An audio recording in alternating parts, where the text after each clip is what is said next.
Rowdyism నేరాలు ఘోరాలు చేస్తే చూస్తూ ఊరుకోబోమని ఏపీ సీఎం చంద్రబాబు నాయుడు అన్నారు. పల్నాడు జిల్లా మాచర్లో ప్రజావేదిక బహిరంగ సభలో ఆయన మాట్లాడారు.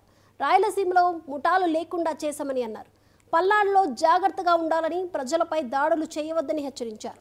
చెత్త తీసేస్తే సరిపోదు, మనసులో చెత్తను కూడా పూర్తిగా తొలగించాలని చంద్రబాబు తెలిపారు.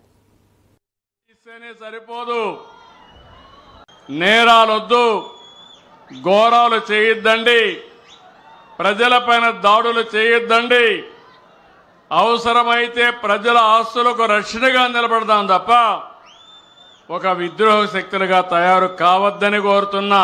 అంటే చెత్త తీస్తేనే సరిపోదు, ఈడ మనసుల్లో మొత్తం చెత్త ఉండే వ్యక్తులను కూడా పూర్తిగా కడిగేసే తప్ప, ప్రక్షాళన చేసే తప్ప ఈ మాచర్ల బాగుపడదని మరొకసారి మీ అందరికీ విజ్ఞప్తి చేస్తున్నా. చెత్తను నేను క్లీన్ చేశానంటే చెత్త రాజకీయాలను కూడా క్లీన్ చేస్తానని మరొకసారి మీ అందరికీ విజ్ఞప్తి చేస్తున్నా.